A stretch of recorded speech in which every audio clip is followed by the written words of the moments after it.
Hello, and welcome to Nighttime Biographies. Imagine a boy whose formal education ended before he turned 12. A boy who never attended college, never studied law, never received the classical training that marked gentlemen of his age. A boy whose prospects were so modest that his only career path was measuring land for wealthy planters. Now picture that same boy becoming the commander of an army, fighting the most powerful empire on earth. Picture him holding that ragged army together through winters of starvation and summers of defeat. Picture him refusing to become a king when his soldiers offered him a crown.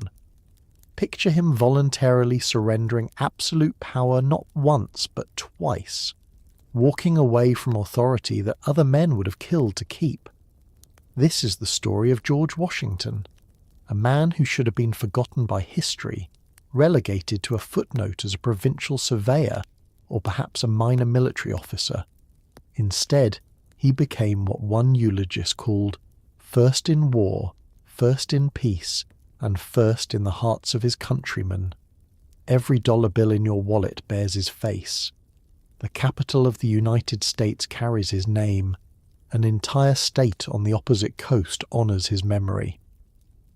The Washington Monument stands at the heart of American power. More places, more institutions, more children have been named for George Washington than perhaps any other American who ever lived. How did this happen?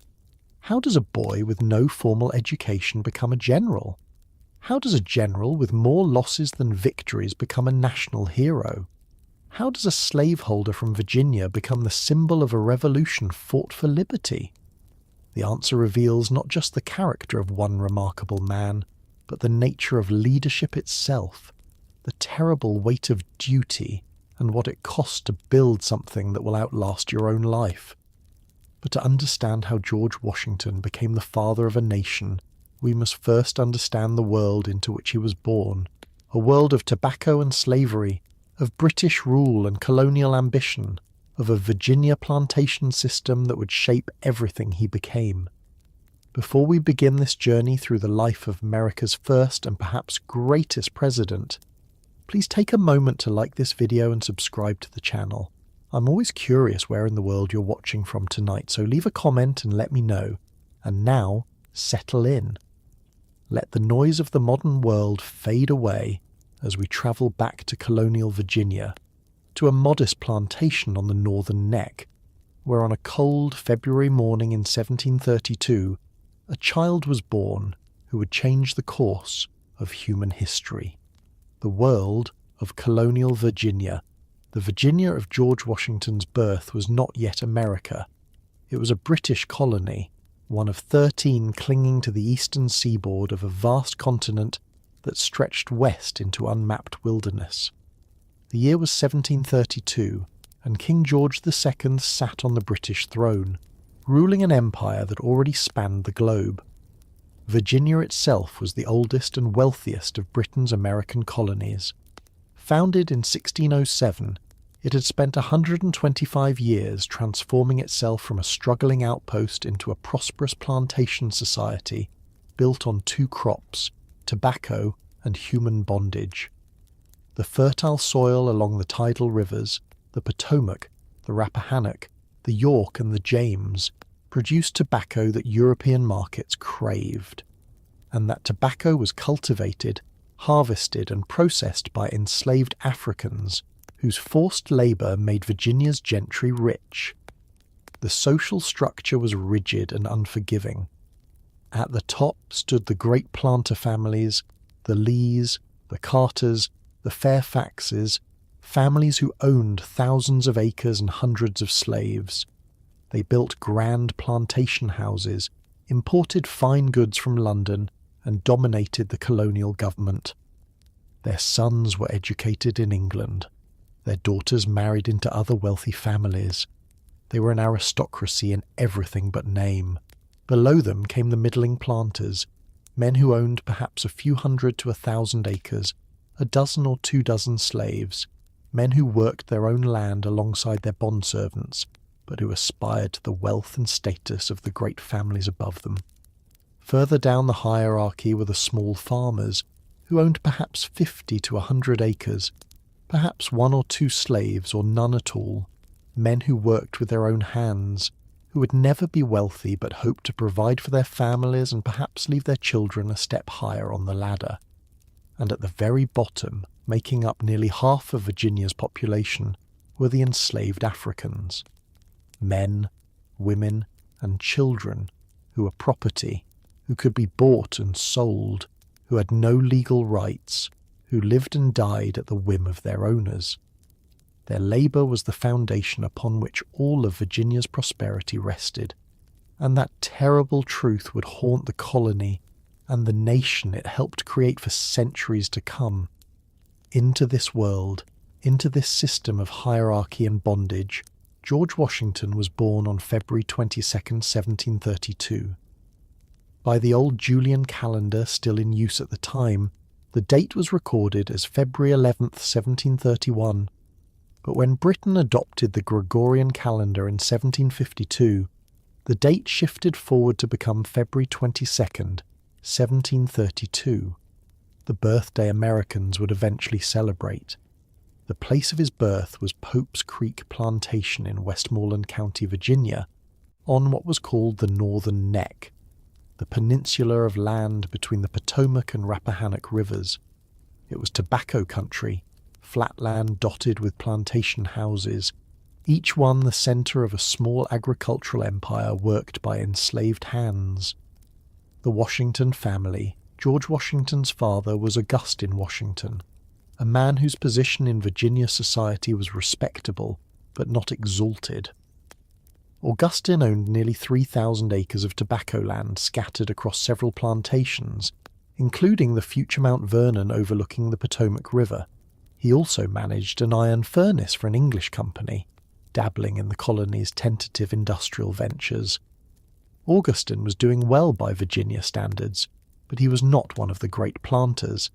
He was a middling member of the gentry, comfortable but not wealthy, respected but not powerful. He was building something for his family, accumulating land, investing in enterprises, positioning his sons to rise higher than he had. But Augustine's life had been marked by loss. His first wife, Jane Butler Washington, had died in 1729, leaving him with 3 children, Lawrence Augustine Jr., called Austin, and Jane.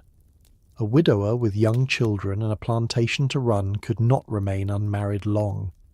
He needed a wife to manage his household, to raise his children, to give him more sons to carry on the Washington name. In 1731, Augustine married Mary Ball.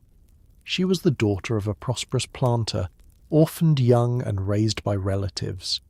She brought no great fortune to the marriage, but she came from good Virginia stock. She was 23 years old, strong-willed, capable, and deeply religious. By all accounts, she was a difficult woman, stern and demanding, prone to complaint and never satisfied.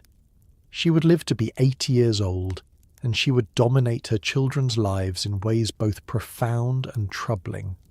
George was her first child, born less than a year after the wedding. He arrived on a cold February morning at Pope's Creek, a healthy baby boy who would be the eldest of the 6 children that Mary Ball Washington would bear: George, Elizabeth, called Betty, Samuel, John Augustine, Charles, and Mildred, who died in infancy. The household into which George was born was not grand. The house at Pope's Creek was a modest wooden structure, comfortable but not elegant. The family owned slaves who worked the tobacco fields and tended the house. Young George would have been surrounded from his earliest moments by the presence of enslaved people. Black faces as familiar to him as his own family. People whose bondage he would accept without question, as simply the way the world worked. Around 1735, when George was about 3 years old, the family moved up the Potomac River to another Washington property, a plantation on Little Hunting Creek that Lawrence, George's eldest half-brother, would later rename Mount Vernon after Admiral Edward Vernon, under whom he had served in the British Navy. But the family's time at Little Hunting Creek was brief. In 1738, when George was 6, they moved again to Ferry Farm, a 280-acre plantation on the Rappahannock River directly across from the town of Fredericksburg. This would be George's childhood home, the place where he would spend his formative years. Ferry Farm was a working plantation, busy and crowded. The house sat on a bluff overlooking the river, with tobacco fields spreading out behind. Enslaved workers moved through the property, tending crops, maintaining buildings, doing the endless labour that plantation life required. The river provided both transportation and income. The ferry that gave the farm its name carried travellers and goods across the Rappahannock, collecting tolls that added to the family's income. For George, Ferry Farm meant chores and responsibilities from an early age. He learned to ride horses, to use tools, to understand the rhythms of planting and harvest. He watched his father manage slaves, negotiate with merchants, juggle the complex finances of a planter, always one bad crop away from debt. These were his classrooms, the practical education of a Virginia planter's son. But there was supposed to be another kind of education waiting for him, the kind that his older half-brothers had received. Lawrence and Austin Washington had been sent to Appleby Grammar School in England, the traditional path for sons of Virginia gentry who could afford it. An English education was the mark of a gentleman, the entry ticket to the highest levels of colonial society. George would never get that chance. The end of childhood. On April 12, 1743, Augustine Washington died. He was 49 years old. The cause of death was not recorded with precision, likely some sudden illness or perhaps a stroke, but the result was catastrophic for his family. George was 11 years old. One day he had a father, a provider, a guide to the world of men. The next day he had none. The boy who should have been preparing for an English education found himself instead preparing for a very different future. Augustine's will divided his property among his sons, as Virginia law and custom demanded. To Lawrence went the plantation on Little Hunting Creek, the future Mount Vernon. To Austin went the Pope's Creek plantation where George had been born. To George went Ferry Farm and the 280 acres surrounding it, to be held in trust until he reached legal age, with his mother Mary managing it in the meantime. 3 plantations, 3 sons, but the division was far from equal. Lawrence and Austin received established properties with mature slave workforces. George received a modest farm and a mother who would prove difficult to please and impossible to escape. The death of his father meant the end of any hope for an English education. The family simply could not afford to send George abroad. The money that might have paid for years at Appleby Grammar School was needed to keep the plantations running, to maintain the family's position, to ensure that all the children had something when they came of age. And so George's formal education, what little there was of it, came to an abrupt end. He had learned to read and write from his father, and later from a series of private tutors and perhaps a local school in Fredericksburg. He had studied basic arithmetic. He had copied moral maxims from books, learning the rules of civility and behaviour that were supposed to govern a gentleman's conduct. But he had no Latin, no Greek, no philosophy, no classical literature, none of the educational markers that defined Virginia's elite. For the rest of his life, George Washington would be acutely aware of these gaps in his education. He would surround himself with educated men, defer to their knowledge, and work tirelessly to improve himself through reading and study. But he would never fully escape the shame of being, by the standards of his class, uneducated. What he did have was something else entirely, a body built for physical labour, a practical mind that grasped numbers and measurements, and a fierce determination to rise above the modest circumstances his father's death had left him. The boy was tall for his age, strong, with large hands and feet that promised he would grow into a powerful man. He loved the outdoors, the woods and rivers of Virginia. He could ride a horse as well as any man in the colony. He could throw a stone farther than anyone else's age. These were not trivial skills in a world where physical prowess mattered, where a man's reputation often rested as much on his strength and courage as on his learning. But physical strength alone would not restore what his father's death had taken away. George needed a path forward, a way to rise, a means to distinguish himself and reclaim the status that should have been his birthright. That path would come from an unexpected source, his eldest half-brother Lawrence, who would become the most important influence in young George's life. Lawrence and the Fairfaxes. Lawrence Washington was everything the young George aspired to be. He was educated, cultured, and connected. He had served as an officer in the British military during the War of Jenkins' Ear, fighting in the Caribbean and earning a commission that gave him the right to be called captain. He had married well, very well indeed, and that marriage would open doors for his younger half-brother that would otherwise have remained forever closed. In 1743, the same year their father died, Lawrence married Anne Fairfax. She was the daughter of William Fairfax, who was the cousin and agent of Lord Fairfax, one of the wealthiest men in Virginia and the proprietor of more than 5 million acres in the Northern Neck. Through this marriage, Lawrence Washington entered the inner circle of Virginia's most powerful family.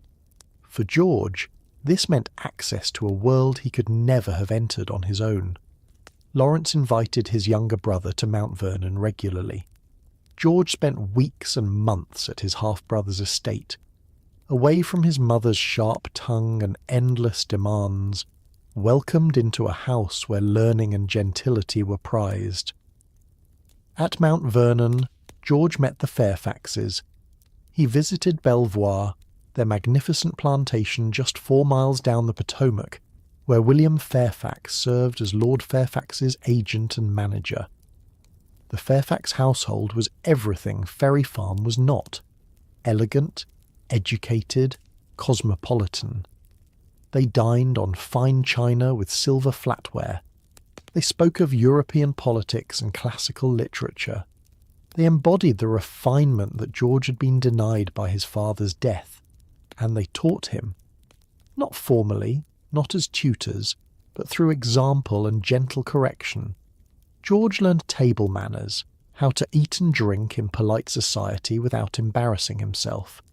He learned how to dress like a gentleman, how to carry himself with dignity, how to speak with confidence even when he felt out of his depth. He also learned dancing, a crucial social skill. A man who could not dance was excluded from the balls and gatherings where Virginia's elite made matches and forged alliances. George proved surprisingly good at it, his natural athleticism translating into grace on the dance floor. The Fairfaxes also gave George his first real opportunity.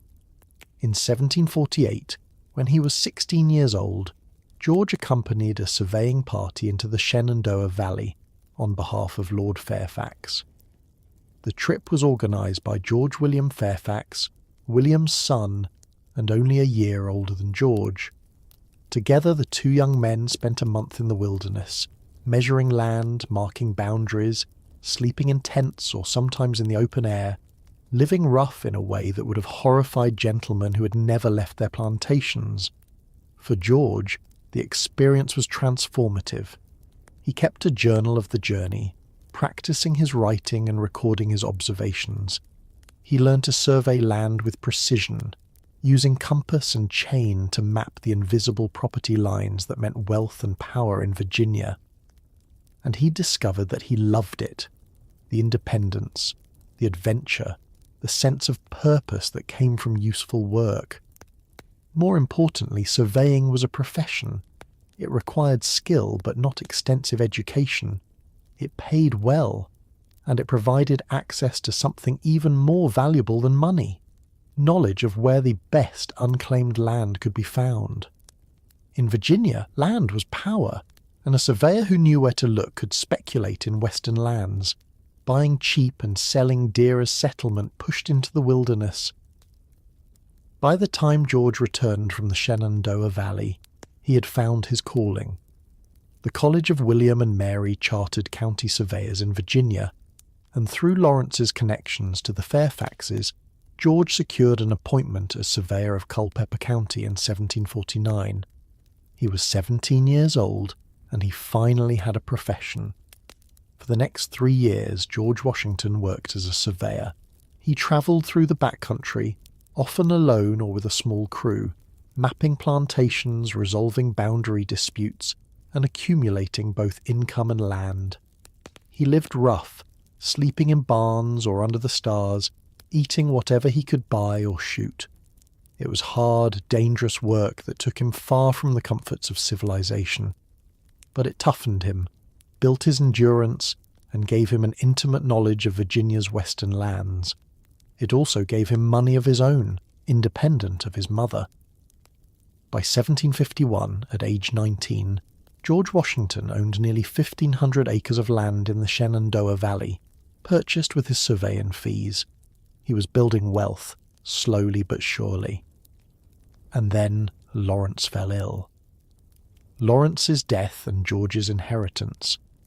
Tuberculosis, called consumption in the 18th century, was one of the great killers of the age. It struck the young and the strong, wasting them away over months or years until they died in paroxysms of coughing, their lungs destroyed, their bodies reduced to shadows. Lawrence Washington had contracted tuberculosis, probably during his military service in the Caribbean.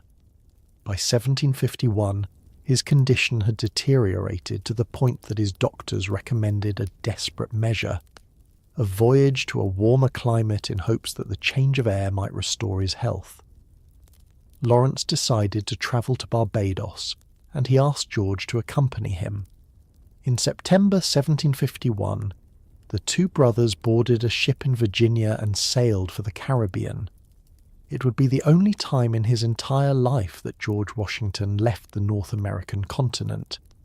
The voyage took 6 weeks, and the brothers arrived in Barbados in November. They rented a house, met with local society, and tried to enjoy themselves while Lawrence sought improvement in his health. None came. The tropical air did nothing to arrest the consumption. Lawrence grew weaker by the day, and then George fell ill with smallpox. The disease struck him suddenly, the fever rising, the telltale pustules erupting across his skin. Smallpox was one of the most feared diseases of the 18th century. It killed perhaps 30% of those it infected, and it left survivors scarred for life, their faces marked with the pitted craters where the pustules had been. George was lucky. He survived. The attack was relatively mild, and while it left scars on his face, they were not disfiguring, but the disease may have done something else. It may have rendered him sterile. Washington would never have biological children, and some historians have speculated that the smallpox he contracted in Barbados in 1751 destroyed his ability to father them. By December, it was clear that Lawrence was not improving. The brothers made arrangements to return to Virginia, but Lawrence was too weak to travel immediately. George sailed home in December, leaving his dying brother behind to follow when he could. Lawrence made it back to Mount Vernon in the summer of 1752, but he was dying, and he knew it. He settled his affairs, including his will, and on July 26, 1752, Lawrence Washington died at Mount Vernon. He was 34 years old. George was 20 years old, and he had lost the one person who had truly guided him, protected him, and opened doors for him in Virginia society. Lawrence had been more than a half-brother. He had been a mentor, a friend, and a surrogate father. Lawrence's will was complex. Mount Vernon went to his infant daughter Sarah, with the provision that if she died without heirs, the estate would pass to George. Lawrence's wife Anne retained a life interest in the property. George was appointed one of the executors of the estate, and eventually, when Sarah died in infancy as so many children did, and after negotiating with Lawrence's widow, George Washington inherited Mount Vernon. But in 1752, that inheritance was still years in the future.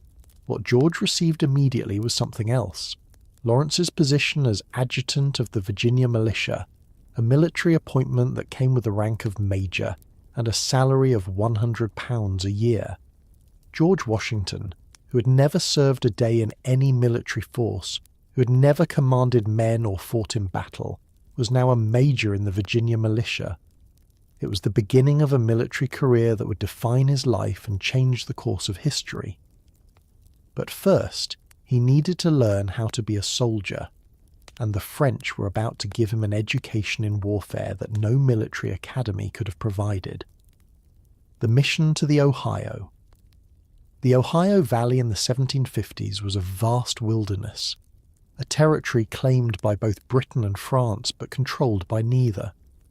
The land between the Appalachian Mountains and the Mississippi River represented the future of North America, and whoever dominated it would dominate the continent. The French understood this. They had built a chain of forts from Canada down through the Great Lakes and into the Ohio country, claiming the entire region as New France. They allied with Native American tribes, established trading posts, and made clear that they had no intention of allowing British settlement west of the mountains. The British colonies, particularly Virginia, had different ideas. Virginia's charter theoretically extended its western boundary all the way to the Pacific Ocean. Virginia gentlemen, including members of the Washington family, had invested in land speculation companies that held grants for millions of acres in the Ohio Valley. If the French claims stood, those investments were worthless. In 1753, Virginia's Lieutenant Governor Robert Dinwiddie decided to act. He would send an emissary to the French forts in the Ohio country, carrying a message demanding that France abandon its claims and withdraw its forces. It was a diplomatic mission, but one freighted with the possibility of war. Dinwiddie needed someone young enough to endure the hardships of a winter journey through hundreds of miles of wilderness, someone with enough status to be taken seriously as the representative of a British colony, and someone expendable enough that his death or capture wouldn't be a catastrophe for Virginia. He chose Major George Washington, who was 21 years old and eager for any opportunity to distinguish himself. Washington departed Williamsburg in late October 1753, carrying Dinwiddie's letter to the French commandant. With him went a small party: Christopher Gist, an experienced frontiersman and guide, a French translator, and a few servants. They travelled northwest through Virginia, crossed the Allegheny Mountains, and entered the contested Ohio country. The journey was as hard as anything Washington had ever endured. The weather was brutal, cold rains turning to sleet and snow. The terrain was difficult, mountains giving way to forests so thick that the party sometimes covered only a few miles in a day. They waded through freezing rivers. They slept in the open or in rough shelters. They lived on game they could shoot and whatever meagre supplies they carried. They also met with Native American leaders, particularly the powerful Iroquois Confederacy, whose allegiance both France and Britain sought. Washington observed the diplomatic dance between the Europeans and the native peoples with the careful eye of someone who understood that these alliances would determine who controlled the continent. Finally, in early December, Washington reached Fort Le Boeuf, a French outpost near present-day Waterford, Pennsylvania. He presented Dinwiddie's letter to the French commandant, Captain Jacques Le Gardeur de Saint-Pierre. The commandant received him courteously, read the letter, and replied with polite firmness. The French had no intention of abandoning their claims to the Ohio Valley. If the British wanted it, they would have to fight for it. Washington had his answer. Now he had to get it back to Williamsburg. The return journey nearly killed him. The party started back in mid-December, in the depths of winter. The cold was savage. Ice covered the rivers, snow blocked the trails. Washington's horse gave out, forcing him to continue on foot. At one point, travelling through the forest, a Native American in their party fired a rifle at Washington from close range, missing him by inches. Whether it was an assassination attempt, an accident, or something else entirely remains unclear. Then came the most dangerous moment of the entire journey. Washington and Christopher Gist were attempting to cross the Allegheny River on a makeshift raft, when the raft broke apart in the ice-choked current. Washington was thrown into the freezing water. The cold was so intense that it should have killed him within minutes, but he managed to grab onto a log and pull himself to a small island in the middle of the river. He and Gist spent the night on the island without fire, without shelter, in temperatures well below freezing. Washington's clothes froze solid on his body. By morning, miraculously, the river had frozen enough that they could walk across the ice to the far bank. They stumbled into a frontier settlement, rested briefly, and pushed on. Washington reached Williamsburg in mid-January 1754, half frozen and exhausted, but alive and carrying the French commander's defiant response. Governor Dinwiddie immediately had Washington write up a full account of his journey. It was published as the Journal of Major George Washington and distributed not just in Virginia but in London. At 22 years old, George Washington became an international figure, the colonial officer who had travelled to the French frontier and returned with news that war was coming. But reputation and reality are different things. Washington was famous now, but he had never fought a battle, never commanded troops in combat, never faced an enemy determined to kill him. All of that was about to change, and the lessons would be harsh and humiliating. The French and Indian War was about to begin, and George Washington would fire some of its first shots. Fort necessity. In the spring of 1754, Governor Dinwiddie promoted George Washington to lieutenant colonel and gave him command of a regiment of Virginia soldiers with orders to march to the Ohio country and defend British interests. Washington was 22 years old, leading men into potential combat for the first time in his life. The force Washington commanded was small, fewer than 200 men, poorly trained, badly equipped, and lacking in supplies. They were not professional soldiers, but militia, farmers and labourers who had volunteered or been pressed into service. Many had never fired a gun in anger. Their officers, like Washington himself, were learning as they went. They marched northwest in April 1754, heading toward the forks of the Ohio River, where the Allegheny and Monongahela rivers met. This strategic location, the future site of Pittsburgh, was the key to controlling the Ohio Valley. Dinwiddie had ordered a fort to be built there, but when Washington's force arrived in the area, they learned that the French had already seized the position, driven out the small Virginia garrison, and constructed their own Fort Duquesne. Washington had come to defend a fort that no longer existed. Uncertain what to do, he continued forward cautiously, establishing a base camp and sending out scouts to track French movements. In late May, one of his Native American allies, a Seneca chief named Tanacharison, called the Half-King by the English, brought news. A French scouting party was camped nearby. Washington made a decision that would have momentous consequences. He would attack. On the morning of May 28, 1754, Washington led a party of 40 Virginia soldiers and a dozen Native American warriors to the French camp. What happened next is disputed. The French claimed they were on a diplomatic mission and were attacked without warning. The British claimed the French opened fire first.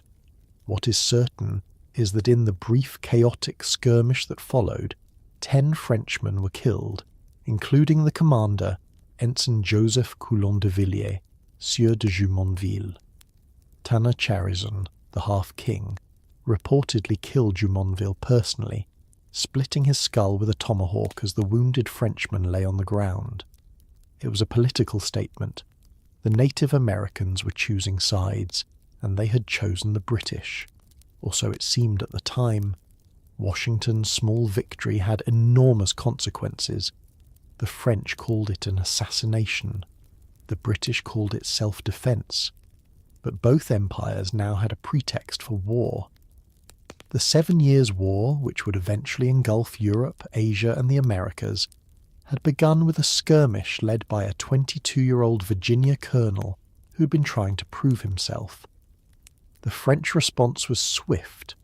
A much larger force, perhaps 600 men, was dispatched from Fort Duquesne to find Washington and punish him for the attack.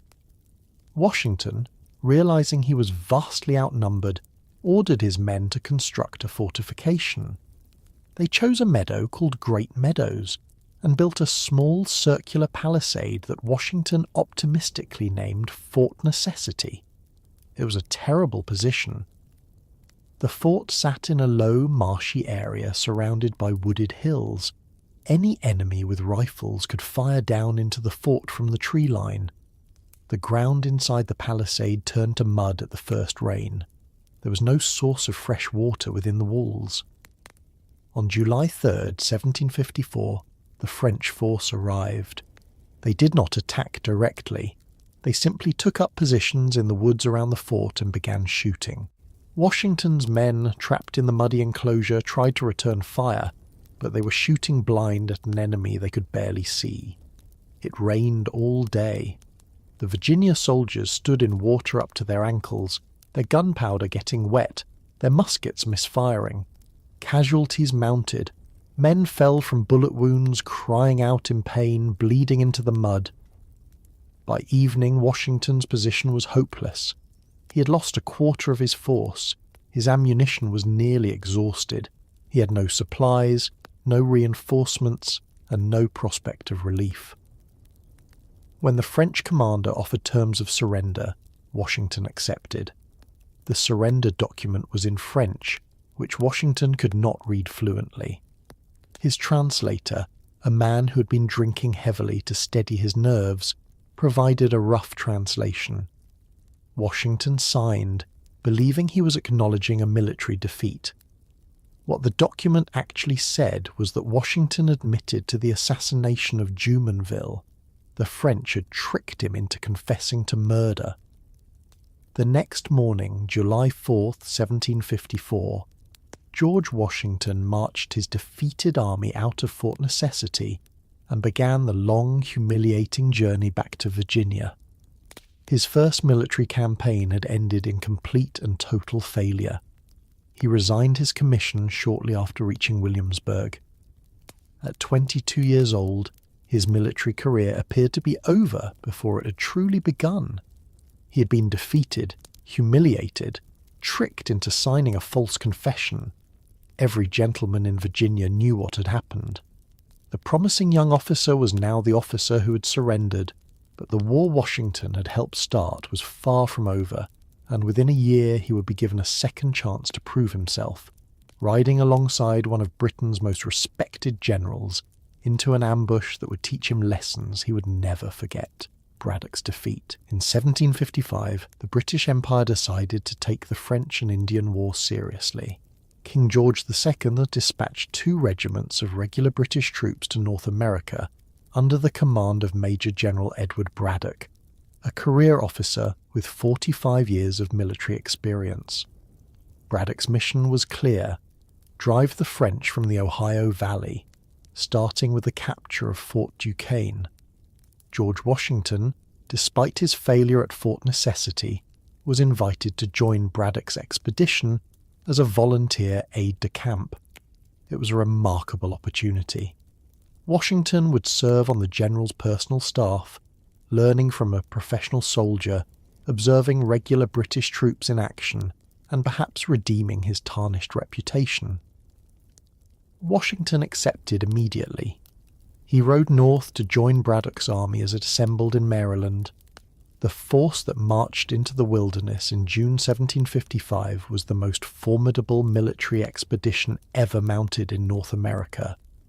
400 British regulars and 450 colonial troops, with artillery, wagons, and all the apparatus of 18th century European warfare. They cut a road through the forest as they advanced, 12 feet wide, suitable for cannon and supply wagons. But the army moved with agonizing slowness. The heavily loaded wagons bogged down in mud. The road had to be cleared of trees and rocks. Soldiers not accustomed to wilderness conditions suffered in the heat and struggled with the terrain. What should have been a week's march turned into a month-long ordeal. Washington, assigned to help coordinate the colonial troops and scouts, watched the British regulars with a mixture of admiration and concern. They were professional in every sense, disciplined and well-trained, but they were preparing to fight a European war in the American wilderness. Their tactics assumed open battlefields, clear lines of sight, massed formations firing in volleys. Washington had seen how the French and their Native American allies actually fought, from cover, using trees and terrain, striking and disappearing. He tried to suggest that the army prepare for irregular warfare. Braddock dismissed him politely. The British army did not take tactical advice from 23-year-old colonial volunteers. As the army approached Fort Duquesne in early July, Washington fell ill with a violent fever, probably dysentery. He was so sick that he had to be left behind with the baggage train, lying in a wagon, too weak to ride. He begged to be allowed to rejoin the army before the attack, but his condition was too poor. On July 9th, 1755, Braddock's advance force crossed the Monongahela River about 8 miles from Fort Duquesne. The crossing went smoothly. The forest seemed quiet. The regulars marched in formation, colours flying, drums beating, confident in their training and their firepower. They walked into hell. A combined force of French soldiers and Native American warriors, perhaps 250 men total, attacked from the woods on both sides of the road. They did not form lines or charge in the open. They fired from behind trees, from cover, moving and shooting, impossible to see, impossible to target. The British regulars tried to respond as they had been trained. They formed firing lines, stood shoulder to shoulder, and fired volleys into the forest. But they were shooting at shadows. The enemy was invisible, and the bullets coming from the trees were finding their marks with terrible efficiency. The British officers made easy targets. Mounted on horses, wearing bright uniforms, shouting orders, they were picked off one by one. Within the first few minutes of combat, most of Braddock's senior officers were killed or wounded. The soldiers began to panic. They broke formation, ran for cover, fired wildly into the trees. Colonial soldiers who had fought Native Americans before tried to take cover and return fire from behind trees, but the British regulars, trained to despise such cowardly behaviour, shot at them, thinking they were deserters. Braddock himself rode back and forth, trying to rally his men, refusing to take cover, cursing at soldiers who hid behind trees, ordering them to stand in formation and fight like men. He was shot from his horse, the bullet passing through his arm and into his lung. Meanwhile, back with the baggage train, George Washington heard the gunfire. Despite his illness, despite being so weak he could barely sit upright, he mounted his horse and rode toward the battle. He arrived to find chaos, British regulars and colonial soldiers running in every direction, wounded men screaming, the forest alive with gunfire from an enemy no one could see. Washington spent the afternoon riding through the killing zone, delivering orders, trying to organize some kind of defensive line, helping to rally small groups of men who might otherwise have fled entirely. 2 horses were shot out from under him. Bullets tore through his coat and hat. He later counted 4 bullet holes in his clothing, but somehow he was not hit. It was carnage on an almost incomprehensible scale. Out of the 100 men in Braddock's force, 977 were killed or wounded. 63 of the 86 officers were casualties. The army that had marched so confidently into the forest was destroyed in less than 3 hours. The survivors fled, abandoning their wounded, their artillery, their supplies, everything. They ran in terror back toward the river crossing, and they kept running. Braddock, mortally wounded, was carried from the field. He died 4 days later, reportedly murmuring, "We shall better know how to deal with them another time." He was buried in the middle of the road his army had cut, and wagons were driven over the grave to hide its location from native warriors who would have mutilated the corpse. George Washington, still weak from illness, helped organize the retreat. He had fought for hours, rallied men, shown physical courage that impressed even the British regulars who had dismissed colonial soldiers as rabble. Word of his conduct spread quickly. He had been the only senior officer on the field who had not been killed or incapacitated. He had kept his head while all around him men had panicked. The battle had been a disaster, but Washington's personal reputation was transformed. He went from failed colonial officer to military hero in a single afternoon of blood and chaos. He returned to Virginia to find that Governor Dinwiddie had appointed him colonel and given him command of all Virginia forces. At 23 years old, George Washington was responsible for defending Virginia's frontier against French and Native American raids. It was an impossible job, but he threw himself into it with all his considerable energy. For the next 3 years, Washington commanded Virginia's frontier defences.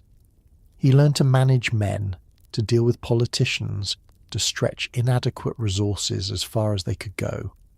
He fought no major battles, but he kept Virginia's borders defended through a combination of determination and sheer force of will. And then, in 1758, everything changed again. A new British general, John Forbes, mounted another expedition against Fort Duquesne, this time with better preparation and better tactics. Washington accompanied the expedition as commander of the Virginia troops. When they reached Fort Duquesne in November 1758, they found it abandoned. The French, unable to defend it against a superior force, had burned the fort and retreated. The Ohio Valley was won, not through Washington's direct action, but he had been there at the end, part of the victory. His military reputation was secure. At 26 years old, he decided it was time to retire from military service and pursue a different kind of life. He resigned his commission and returned to Mount Vernon, which he had inherited after Lawrence's daughter, and then Lawrence's widow had died. He was now a plantation owner, a Virginia gentleman with land and prospects. It was time to marry. Martha Custis. Martha Dandridge Custis was 27 years old when she met George Washington in the spring of 1758. She was one of the wealthiest women in Virginia and one of the most pursued. Her first husband, Daniel Parke Custis, had died the previous year, leaving her with 2 small children, enormous wealth, and complete control of her own fortune. Under Virginia law, a widow retained ownership of her property until she remarried. Martha owned nearly 18,000 acres of prime Virginia land, 300 enslaved people, and a fortune in cash and investments. She was not just wealthy, she was powerful. She was also petite, barely 5 feet tall, with dark hair and dark eyes, a ready laugh and a warm manner. She was practical, intelligent, and had managed her first husband's vast estates competently. She knew her own worth, both financial and personal, and she had no need to marry for money or security. George Washington, on the other hand, needed exactly what Martha could provide: wealth, social position, and the resources to transform Mount Vernon from a modest plantation into one of the great estates of Virginia. It was in every practical sense a perfect match. But something else happened between them. Something that transcended the calculations of money and advantage. They fell in love. Or if not the romantic passion of poetry, then something deeper and more lasting. A genuine partnership, mutual respect, and a companionship that would sustain both of them through the trials that lay ahead. They married on January 6, 1759, at Martha's estate, the White House plantation on the Pamunkey River. She wore a gown of yellow silk. He wore his Virginia militia uniform. The ceremony was private, attended by family and a few close friends. Afterward, they moved to Mount Vernon with Martha's 2 children, 4-year-old John Parke Custis, called Jackie, and 2-year-old Martha Parke Custis, called Patsy. Washington would have no biological children of his own, likely because of the smallpox he had contracted years before in Barbados. But he became a devoted stepfather to Jackie and Patsy, treating them with affection and taking responsibility for their education and well-being. The marriage brought Washington wealth beyond anything he could have accumulated on his own. Martha's dower share of the Custis estate effectively tripled his land holdings. He now owned or controlled more than 11,000 acres. He had cash to invest in improving Mount Vernon, buying more land, and positioning himself among Virginia's genuine elite. And so began what Washington himself would later describe as the happiest period of his life. From 1759 to 775, 16 years, he lived the life of a Virginia gentleman planter. He expanded Mount Vernon, adding rooms, improving the grounds, transforming it into a showplace. He experimented with different crops, trying to move away from dependence on tobacco toward more diverse agriculture. He served in the Virginia House of Burgesses, the colonial legislature, gaining experience in politics and governance. He hunted foxes with his neighbours. He attended balls and dinners. He welcomed a steady stream of visitors to Mount Vernon, feeding them, entertaining them, corresponding with them afterward. He supervised the labour of the people he enslaved, buying more, selling some, and generally treating them as the valuable property that Virginia law said they were. On the surface, it was an idyllic existence, a beautiful estate, a loving wife, stepchildren, social prominence, and increasing wealth. Washington seemed to have everything a Virginia gentleman could want, but across the Atlantic events were unfolding that would pull him away from this comfortable life and set him on a path he could never have imagined. The British Empire, victorious in the 7 Years' War, now faced crushing debts. Parliament needed revenue, and they looked to the American colonies to help pay for their own defence. The taxes that followed, the Stamp Act, the Townshend Acts, the Tea Act, would transform George Washington from a contented planter into a revolutionary, and the revolution would transform him from a man who owned slaves and served the king into the father of a new nation, founded on principles he had never quite lived up to, but which would outlast him by centuries. The road to rebellion. The trouble began with taxes, not extraordinary taxes, not confiscatory rates, but the simple assertion by Parliament that it had the right to tax the American colonies without their consent. The Stamp Act of 1765 required colonists to purchase special stamped paper for legal documents, newspapers, and other printed materials. The revenue would help pay for British troops stationed in America. To Parliament, it seemed reasonable. To many colonists, it was tyranny. George Washington, sitting in the Virginia House of Burgesses, watched the crisis unfold with growing concern. He had been a loyal British subject his entire life. He had fought for the king in the French and Indian War. He had never questioned British authority. But the Stamp Act violated a principle Washington held sacred, the right of property. If Parliament could tax the colonies without their consent, then colonists had no real property rights. Everything they owned existed only at the pleasure of a distant government, in which they had no representation. Washington joined his fellow Virginia Burgesses in protesting the Stamp Act. The protest worked. Parliament repealed the tax in 1766, but the underlying issue remained unresolved. Did Parliament have the right to tax the colonies or not? The Townshend Acts of 1767 answered that question. Parliament would tax the colonies. New duties were imposed on glass, lead, paint, paper and tea imported into America. The revenue would pay the salaries of royal governors and judges, making them independent of colonial legislatures. Again, Virginia protested. Again, Washington signed non-importation agreements, pledging to boycott British goods until the taxes were repealed. He was not yet a radical, not yet calling for independence, but he was moving in that direction, pushed by each new assertion of parliamentary power. The crisis escalated in 1773 with the Tea Act, which granted the British East India Company a monopoly on tea sales in America. The colonists responded with the Boston Tea Party, dumping 342 chests of tea into Boston Harbour.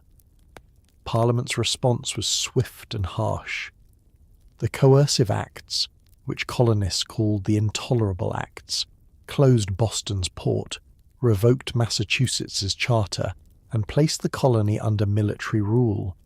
British troops occupied Boston. General Thomas Gage, the military governor, made clear that resistance would be crushed. The other colonies watched in alarm. If Parliament could destroy Massachusetts's liberties, no colony was safe. In September 1774, delegates from 12 colonies met in Philadelphia for the First Continental Congress to coordinate a response. Virginia sent a strong delegation that included George Washington. At 42 years old, tall, imposing, wealthy, and with a reputation for military service, Washington was chosen as one of Virginia's 7 representatives. He travelled to Philadelphia and took his seat among the most important men in America. The Congress debated for weeks. Some delegates wanted reconciliation with Britain. Others advocated resistance.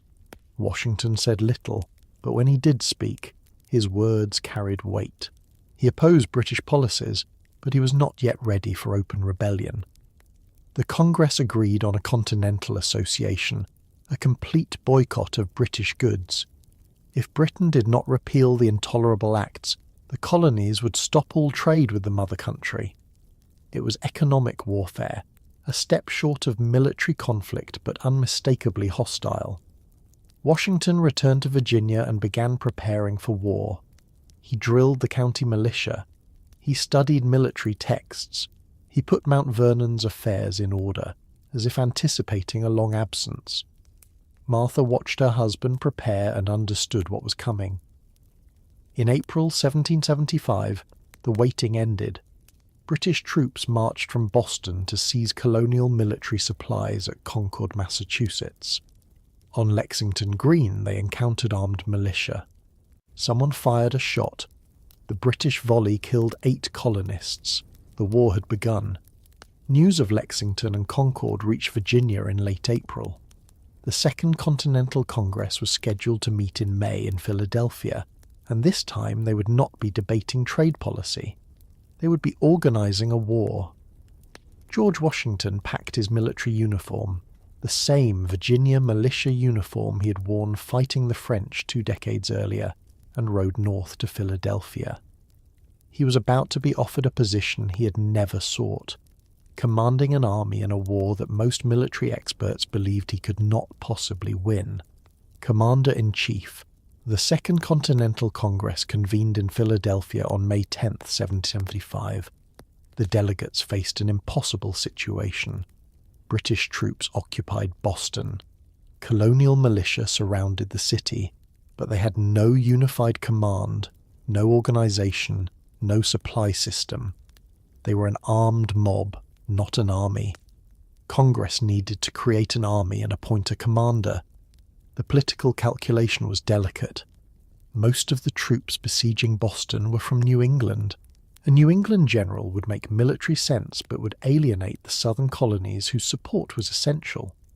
John Adams of Massachusetts understood the problem. On June 14, 1775, he rose in Congress and nominated George Washington of Virginia to command the Continental forces. It was a brilliant political stroke. Washington was from the South. He had military experience. His personal wealth demonstrated he could not be bought.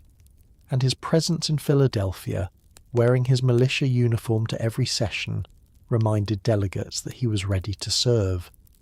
Washington was in the room when Adams made the nomination. According to witnesses, he immediately fled into an adjoining chamber, embarrassed by the attention. He genuinely did not want the position. He doubted his own abilities. He knew the challenge was enormous, possibly fatal. But duty called.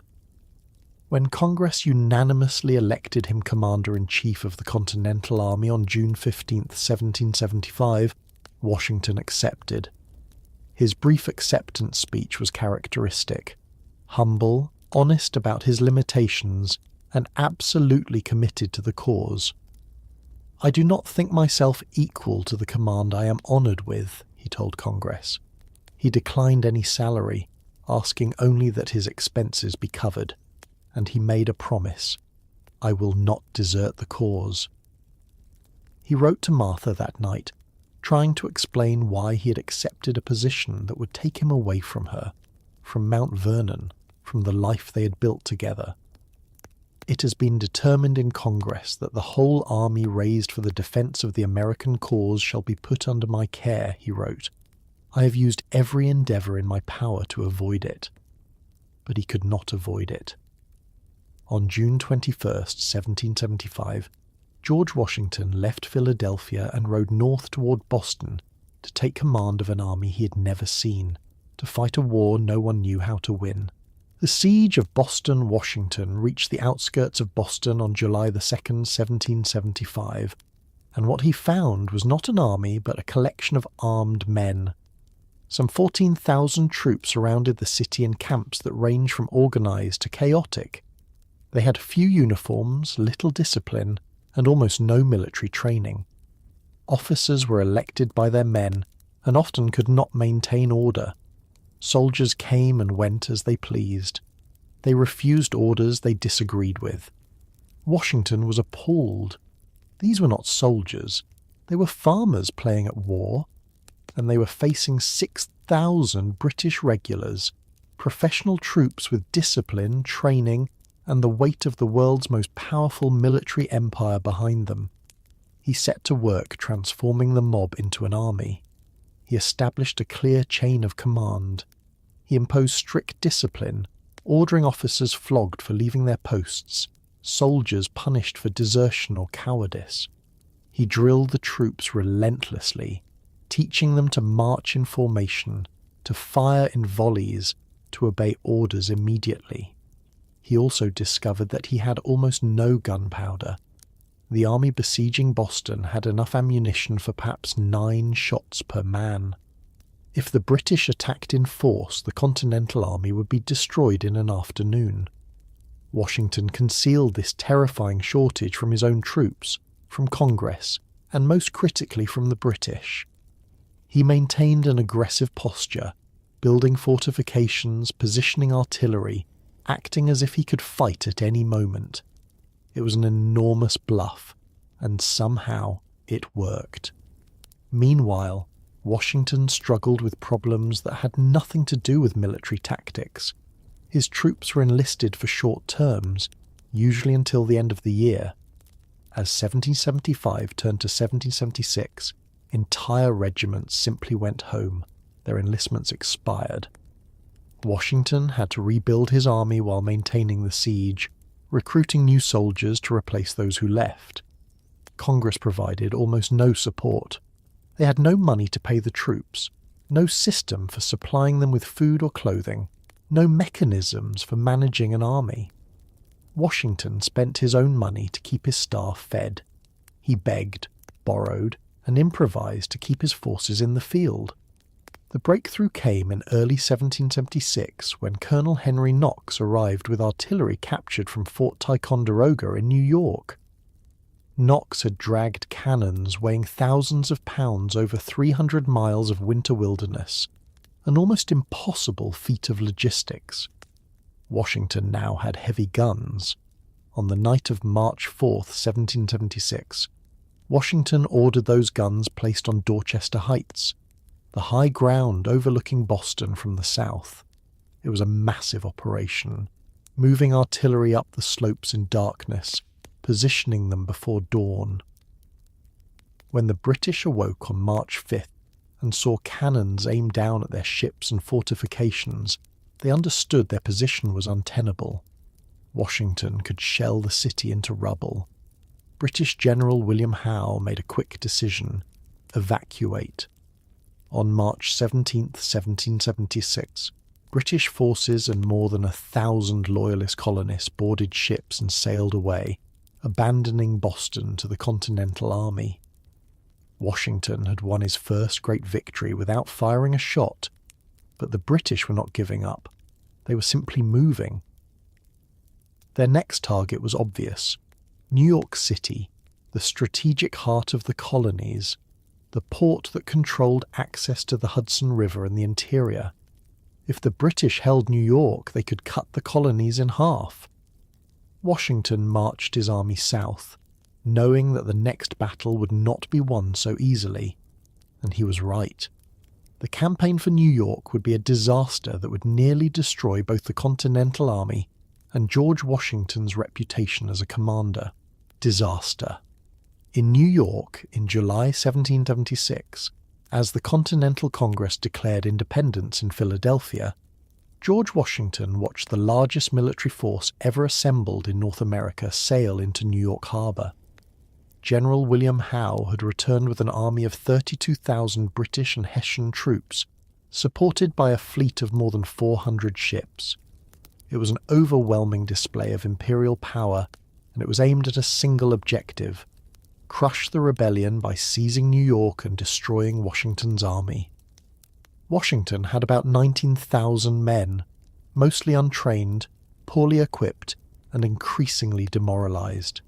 He tried to defend Manhattan, Long Island, and the surrounding areas simultaneously, a strategic impossibility that split his forces and left them vulnerable. On August 27, 1776, Howe attacked the American positions on Long Island. It was a masterpiece of British tactics. While American forces expected a frontal assault, Howe sent the bulk of his army on a long night march through unguarded territory, outflanking Washington's entire defensive line. When the British attack came at dawn, it came from behind. American troops found themselves surrounded, caught between Howe's main force and the East River.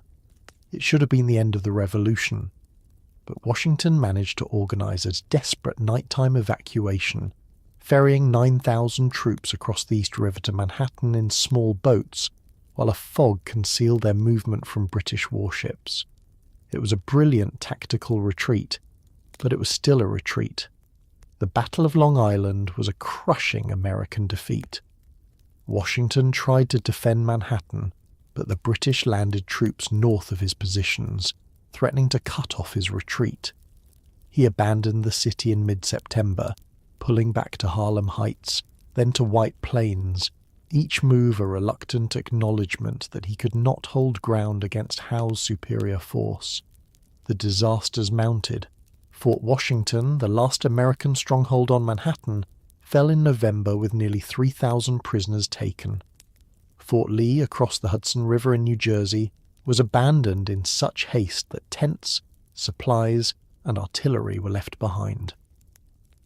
By early December 1776, Washington's army was in full retreat across New Jersey, fleeing toward the Delaware River with British forces in pursuit. His army was disintegrating, men deserted by the hundreds, enlistments were expiring, the weather was brutal, and many soldiers lacked shoes, leaving bloody footprints in the snow. Thomas Paine, travelling with the army, wrote by campfire light, "These are the times that try men's souls. The summer soldier and the sunshine patriot will, in this crisis, shrink from the service of their country, but he that stands by it now deserves the love and thanks of man and woman." Washington crossed the Delaware River into Pennsylvania on December 7th with fewer than 3,000 effective troops. The British occupied all of New Jersey. Philadelphia, the rebel capital, was within easy reach. The Continental Congress fled to Baltimore. The revolution seemed finished. But George Washington, facing the darkest moment of his life, made a decision that would transform defeat into legend. The crossing Christmas 1766 was bitterly cold. Ice choked the Delaware River. Snow fell steadily. The Hessian garrison at Trenton, New Jersey settled in for the holiday, confident that no one would be crazy enough to attack in such weather. They were wrong. Washington had been planning the operation for weeks, gathering every boat he could find along a 70-mile stretch of the Delaware, positioning his scattered forces for a coordinated assault. The plan was audacious to the point of madness. Cross the ice-filled river at night, march 9 miles to Trenton, and attack at dawn. 3 separate crossing points were chosen. Washington would lead the main force of 2,400 men across at McConkey's Ferry. 2 smaller forces would cross downstream to cut off Hessian retreat routes. The operation began at dusk on Christmas Day. Soldiers loaded into Durham boats, large cargo vessels that could carry dozens of men and artillery. The river crossing that Washington had hoped would take 4 hours took 9. Ice battered the boats. Men struggled to maintain their footing on ice-slicked decks. 2 soldiers froze to death during the crossing. The other 2 forces never made it across. The ice was too thick, the conditions too brutal. Washington's column was alone. When the last troops reached the New Jersey shore, it was nearly 4 a.m. They were hours behind schedule. Dawn would come before they reached Trenton. Washington could have called off the attack. Instead, he ordered the march to continue. The column moved through the pre-dawn darkness in 2 divisions. Snow turned to sleet. The storm grew worse, but it provided cover, muffling sound, reducing visibility. The Hessians, warm in their quarters, heard nothing. At 8 a.m. on December 26th, Washington's troops struck Trenton from 2 directions simultaneously. The surprise was complete. Hessian soldiers stumbled from their barracks into a storm of musket fire and artillery. They tried to form defensive lines, but the Americans were already in the streets, fighting house to house.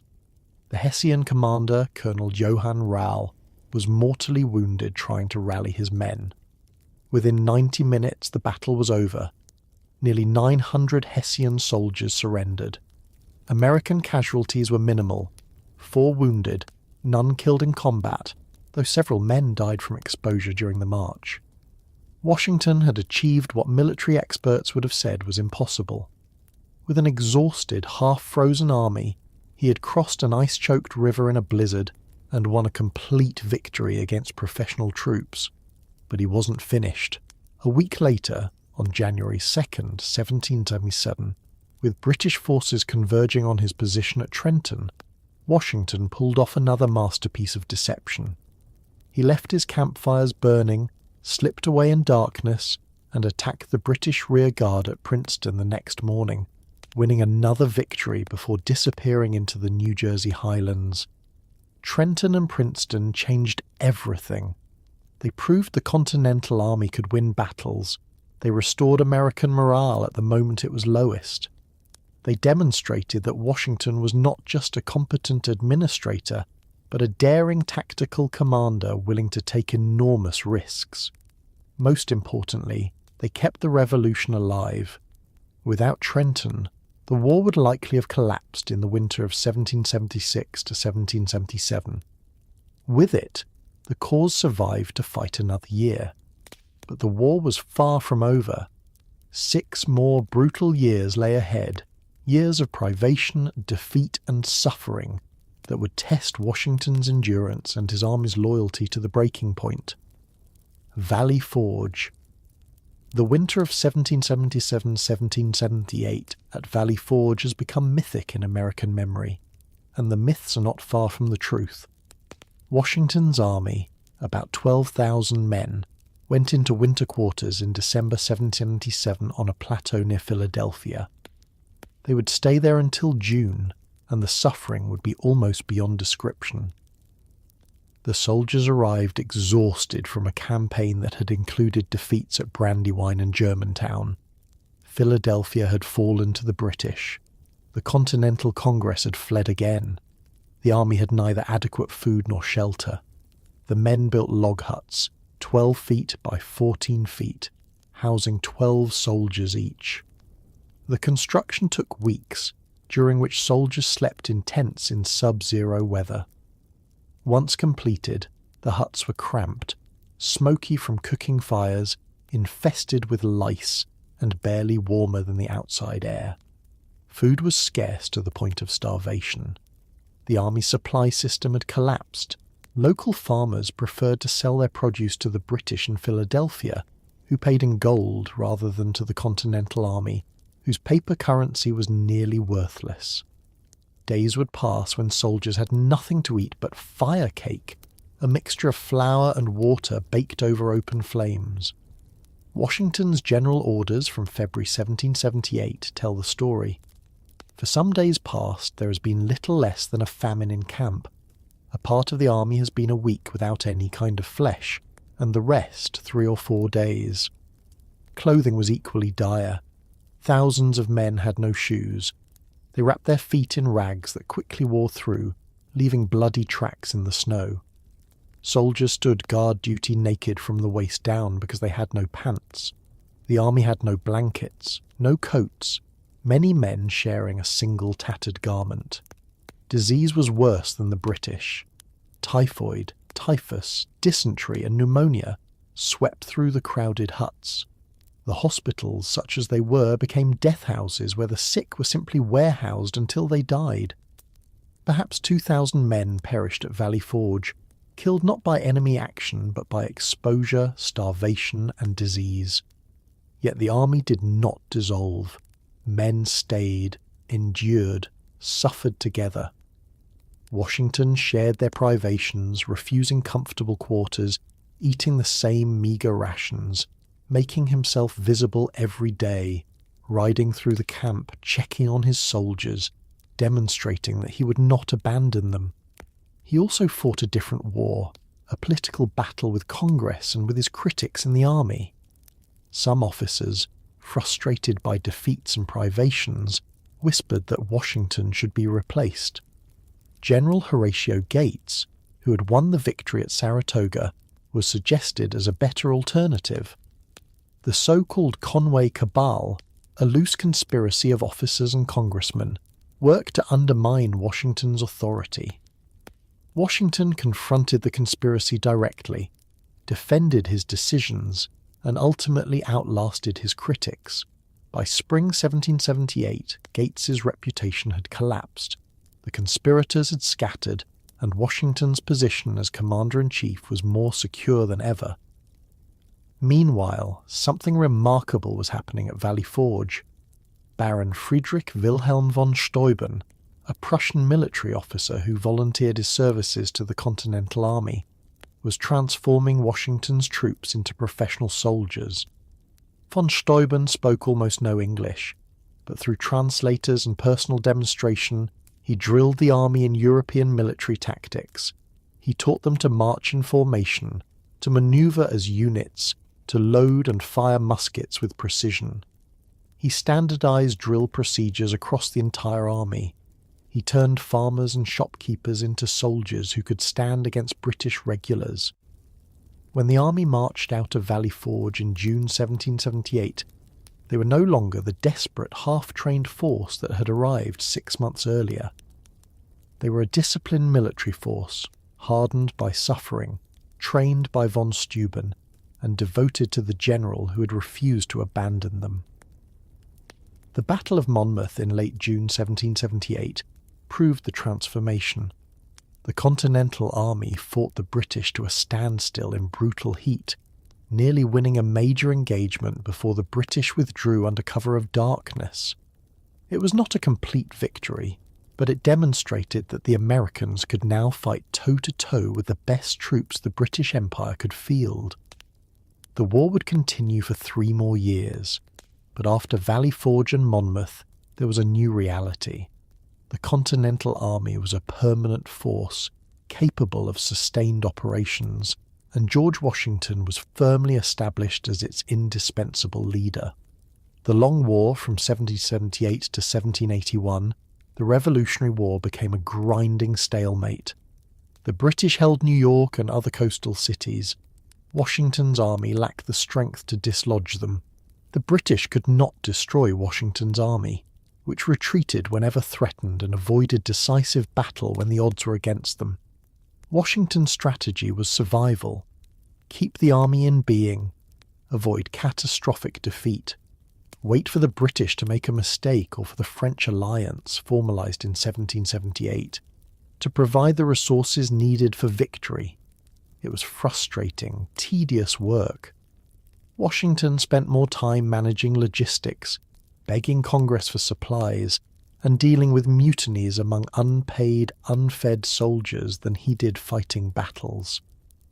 Years passed in camps around New York, watching the British, skirmishing occasionally, but mostly just enduring. The darkest moment came in 1780 when Benedict Arnold, one of Washington's most talented generals, betrayed the cause and defected to the British. Arnold had been plotting to surrender West Point, the crucial American fortress on the Hudson River, in exchange for British gold. The plot was discovered just in time, but Arnold escaped to British lines. The betrayal was personal for Washington. He had trusted Arnold, defended him, promoted him.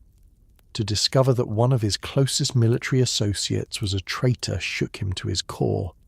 He never spoke Arnold's name again. But even as Arnold fled, events were moving toward a conclusion that would vindicate Washington's long strategy of patient endurance. In 1781, a French fleet under Admiral de Grasse sailed for the Chesapeake Bay. A French army under General Rochambeau marched south from Rhode Island to join Washington. And British General Charles Cornwallis, after campaigning through the Carolinas, moved his army to Yorktown, Virginia, a small tobacco port on the York River, where he waited for the British Navy to evacuate or reinforce him. Washington saw his opportunity. If the French Navy could control the Chesapeake Bay, if the American and French armies could move quickly enough, Cornwallis could be trapped. It was the decisive battle Washington had been waiting for. 8 years of war finally coming to a point. Yorktown. In late August 1781, Washington made the largest and riskiest movement of the entire war. He marched his army south from New York, a distance of nearly 450 miles, racing to reach Virginia before the British realized his intentions or before the French fleet departed. It was a remarkable feat of logistics. More than 7,000 troops moved through New Jersey, Pennsylvania, Delaware, and Maryland in less than a month. Washington coordinated with the French forces under Rochambeau, timed his movements to coincide with Admiral de Grasse's naval operations, and managed to keep British General Clinton in New York confused about American intentions until it was too late. Washington reached Williamsburg, Virginia, on September 14, 1781. From there, it was a short march to Yorktown, where Cornwallis waited with about 8,000 British troops. The siege began in late September. Washington's combined American and French force of more than 17,000 men surrounded Yorktown by land. The French fleet blocked escape by sea. Cornwallis was trapped. The siege followed the formal patterns of 18th century warfare. Engineers dug approach trenches, moving closer to the British fortifications. Artillery was brought forward, heavy siege guns that pounded the British positions day and night. Slowly, methodically, the noose tightened. On October 14th, American and French forces assaulted 2 key British redoubts in a night attack. Washington personally gave the order to begin the assault. Alexander Hamilton, serving as Washington's aide-de-camp, led one of the attacking columns and captured his objective in minutes. The French captured theirs with equal speed. The British position was now hopeless. Cornwallis tried to evacuate his troops across the York River on the night of October 16th, but a storm scattered the boats. On the morning of October 17th, a British drummer appeared on the ramparts, beating the signal for parley. The negotiations took 2 days. On October 19th, 1781, the British army marched out of Yorktown with flags furled, having been denied the honour of marching with colours flying. They surrendered their weapons in a formal ceremony, while a British band played The World Turned Upside Down. George Washington stood with Rochambeau and other officers, watching the British capitulation. He had waited 8 years for this moment, 8 years of defeat and privation, of soldiers dying of starvation and disease, of begging Congress for support that never came, of enduring criticism and conspiracy. 8 years, and he had never quit. He had never given up. He had believed, against all evidence and reason, that victory was possible if he could just hold on long enough, and he had been right. The war would officially continue for 2 more years until the Treaty of Paris was signed in 1783, but Yorktown was the end of serious fighting. Britain had lost the will to continue the war. American independence was won. Washington kept the Continental Army in existence until a formal peace treaty was signed, but his thoughts were already turning toward home, toward Martha, toward Mount Vernon, and the life he had left behind nearly 7 years earlier. But before he could return to private life, he would have to do something that shocked the world and established a precedent that would echo through the centuries. He would have to give up power. The surrender of power. In the spring of 1783, the Continental Army gathered at Newburgh, New York, waiting for news of a final peace treaty and wondering what would happen next. The soldiers had not been paid in months, in some cases years. Congress had promised them pensions that now seemed unlikely to materialize. They were angry, desperate, and armed. A group of officers began circulating anonymous letters calling for the army to march on Congress and take by force what had been promised to them. It was mutiny in everything but name, a military coup against the civilian government that the army had fought 8 years to establish. Washington called a meeting of his officers on March 15, 1783. He entered the hall to find his subordinates tense, angry, some already committed to the idea of using military force to secure their rights. Washington had prepared a speech urging them to remain loyal to Congress, to trust that their grievances would be addressed through proper channels. He read his speech, but the officers remained unmoved. Washington could see that his words were not reaching them, that anger and desperation had closed their minds to appeals to duty and honour. Then he did something unexpected. He pulled from his pocket a letter from a congressman discussing the army's financial situation.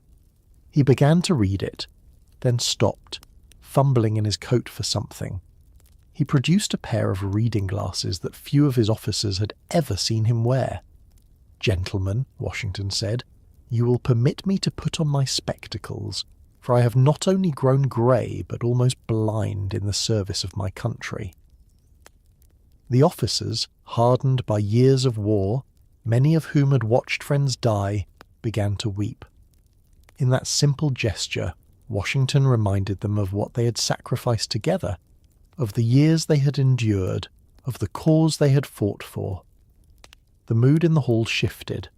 The conspiracy collapsed. The army remained loyal. It was one of Washington's finest moments. Not a military victory, but a moral one. He had prevented a military takeover of the government through nothing more than personal authority and a simple acknowledgement of shared sacrifice. But the greater test was still to come. The Treaty of Paris was signed in September 1783, formally ending the war. The question now was what George Washington would do with the power he held. He commanded an army that was devoted to him personally. He was the most famous man in America, perhaps in the world. His officers had already offered to make him king. He could have seized power, established a military dictatorship, made himself the ruler of the new nation.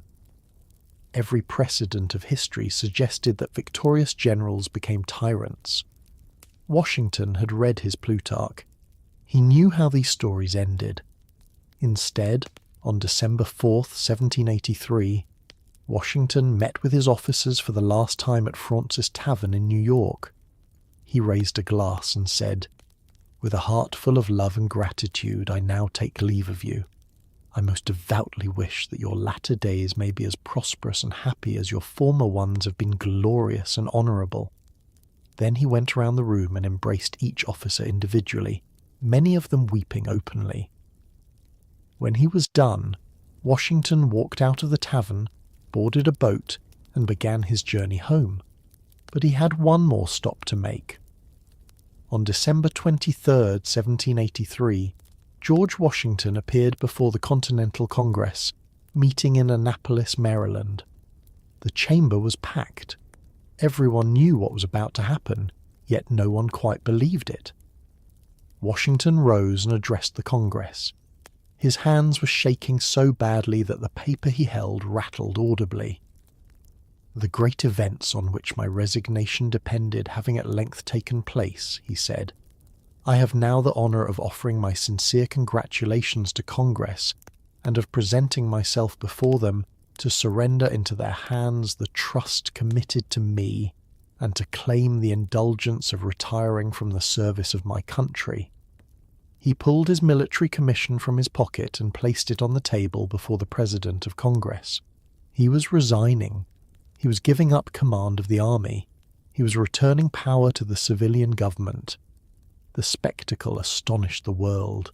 King George III, when told that Washington intended to resign his commission and return to his farm, reportedly said, "If he does that, he will be the greatest man in the world."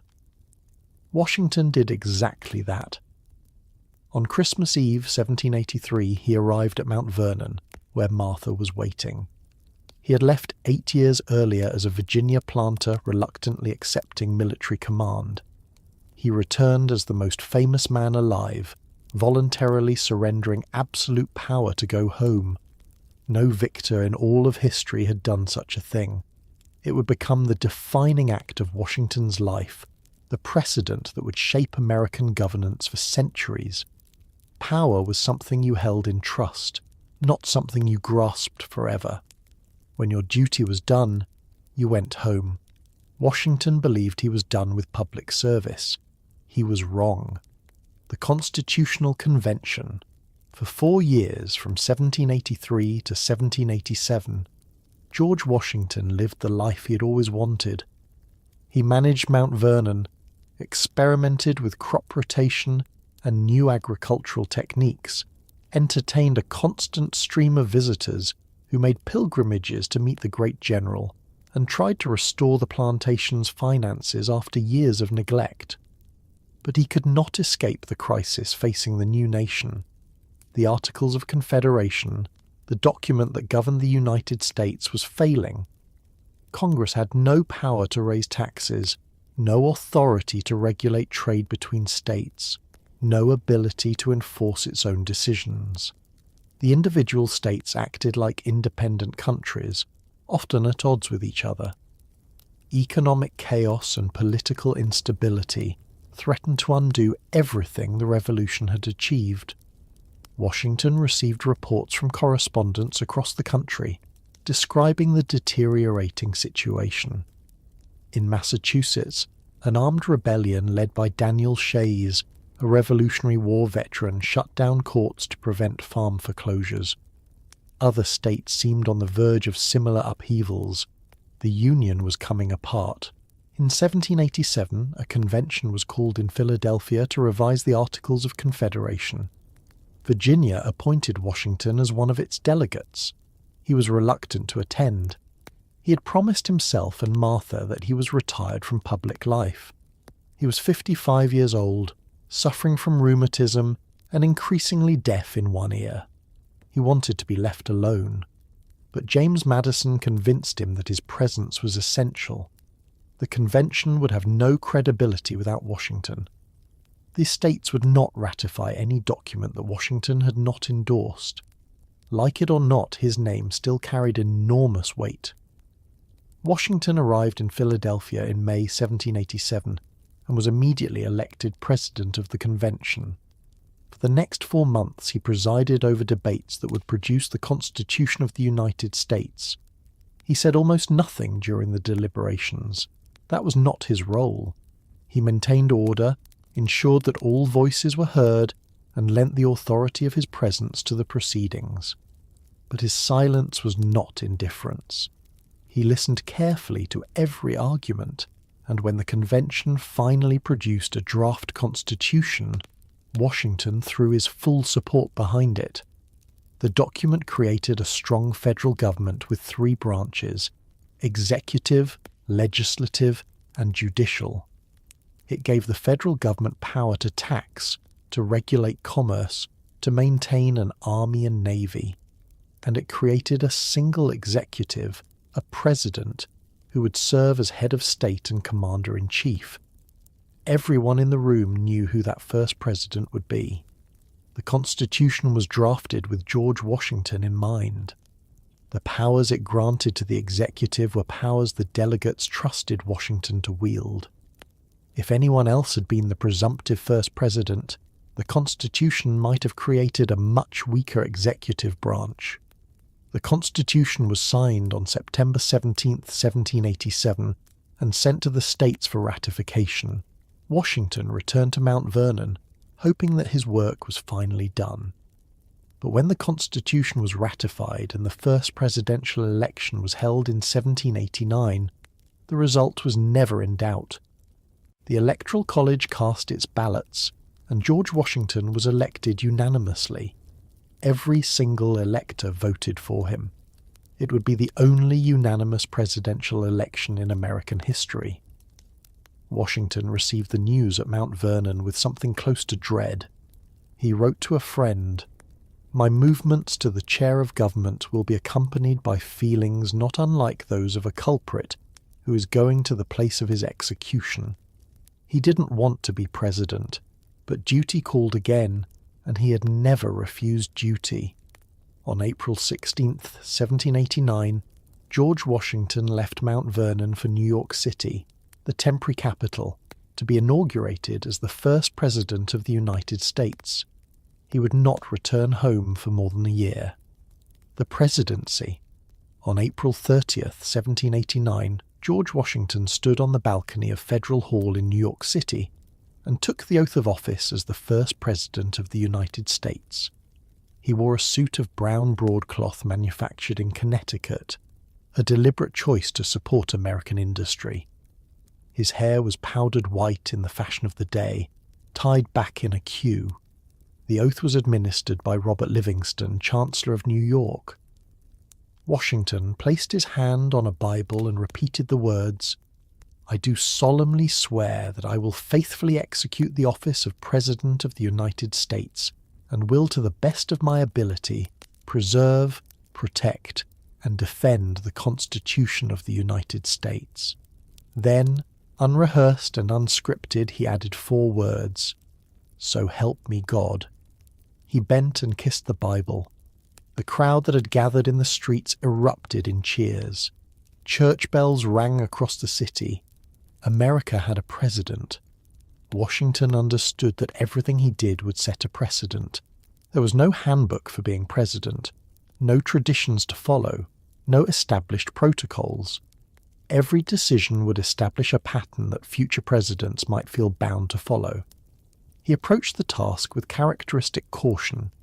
He consulted constantly with his cabinet, which he established as an advisory body even though the Constitution did not explicitly create one. He appointed brilliant men with opposing viewpoints: Alexander Hamilton as Secretary of the Treasury, Thomas Jefferson as Secretary of State, Henry Knox as Secretary of War. The conflicts between Hamilton and Jefferson would define the political divisions of the early republic. Hamilton wanted a strong federal government, a national bank, and close ties with Britain. Jefferson favoured limited federal power, agrarian democracy, and sympathy with revolutionary France. Washington tried to balance between them, often siding with Hamilton on economic policy while agreeing with Jefferson on foreign affairs. He established the principle that the president could remove cabinet officers without Senate approval, a power the Constitution did not clearly grant, but which Washington asserted and Congress accepted. He created the tradition of delivering an annual message to Congress, what would become the State of the Union Address. He insisted on being called simply Mr. President, rejecting more grandiose titles like Your Highness or Your Excellency that some suggested. He held formal receptions but tried to avoid the appearance of monarchical court life. He was creating not just an office but a Republican conception of executive power. The challenges were enormous. The national debt from the Revolutionary War was crushing. State debts were equally severe. Hamilton proposed that the federal government assume all state debts, a controversial plan that Jefferson opposed. Washington backed Hamilton, and the Assumption Act passed in exchange for a compromise that located the permanent capital on the Potomac River between Maryland and Virginia.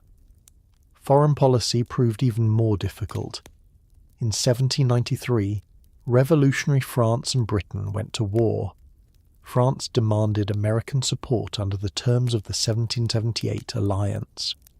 Many Americans wanted to help France. Jefferson sympathized with the French Revolution, seeing it as an extension of America's own struggle for liberty. But Washington knew that America could not survive a war with Britain. The young nation had no navy, a tiny army, and an economy dependent on British trade. He issued a proclamation of neutrality, declaring that the United States would remain neutral in the European conflict. The decision was politically costly. Jefferson resigned from the cabinet in protest. Pro-French Democratic Republican societies denounced Washington as a traitor to Republican principles. For the first time in his life, Washington faced sustained public criticism, and it wounded him deeply. The crisis worsened with the Jay Treaty in 1794. John Jay negotiated an agreement with Britain that resolved some outstanding issues from the Revolutionary War, but granted significant concessions to British interests. The treaty was deeply unpopular, denounced in the streets, burned in effigy. Washington was called a tool of British interests, a monarchist, even a traitor. But Washington supported the treaty because the alternative was war, and he knew America could not win such a war. He threw his full prestige behind ratification, and the Senate narrowly approved it. The treaty kept America at peace, even as it cost Washington much of the popularity he had enjoyed. Through it all, Washington maintained his dignity and his commitment to duty. He served 2 terms as president, establishing the 2-term precedent that would hold until Franklin Roosevelt. He could have been elected to a 3rd term, probably unanimously. The people still revered him despite the political controversies, but he was exhausted, aging, and desperate to go home.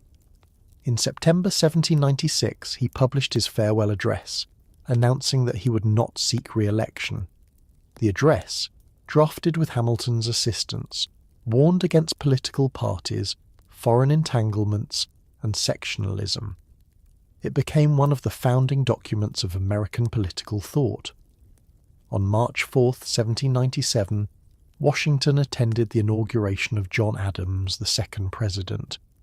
Then he climbed into his carriage and left Philadelphia, the capital, for the last time. He was finally going home to Mount Vernon, to Martha, to the life he'd been trying to return to for more than 20 years. He was 65 years old. He had less than 3 years left to live. The final days, the last years of George Washington's life, were spent in the peace he had craved for so long. He rose early each morning, usually around 5 o'clock, and rode out to inspect his 5 farms, checking on crops, slaves, livestock, and the endless maintenance that a plantation required.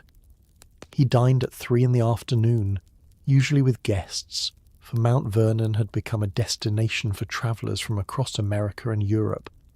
He was aging visibly now. His hair was completely white.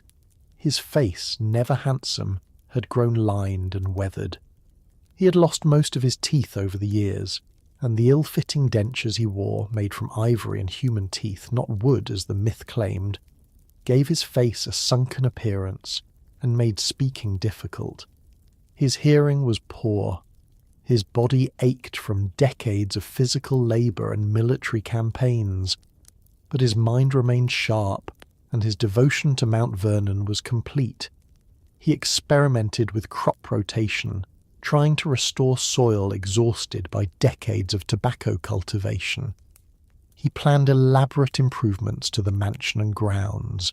He managed the labour of more than 300 enslaved people across his farms, buying, selling and allocating their work with the same attention to detail he had brought to military logistics. The question of slavery weighed on him more heavily in these final years. He had owned slaves his entire adult life. His wealth was built on their forced labour. Mount Vernon operated because enslaved men, women and children worked from dawn to dusk without compensation. But something had changed in Washington during the Revolution. He had commanded black soldiers who fought for American freedom. He had absorbed Enlightenment ideas about human rights and natural equality. He had seen the contradiction between proclaiming liberty and owning human beings. In private correspondence, he expressed discomfort with slavery. He said he wished to see it abolished, but he did nothing to free his own slaves during his lifetime, constrained by debts, by social pressure, and by his desire not to separate enslaved families, since many of the Mount Vernon slaves were married to people owned by Martha through the Custis estate and could not legally be freed. In 1799, as he drafted his will, Washington made a decision that would be his final public statement on the question. He ordered that all 123 slaves that he personally owned be freed upon Martha's death.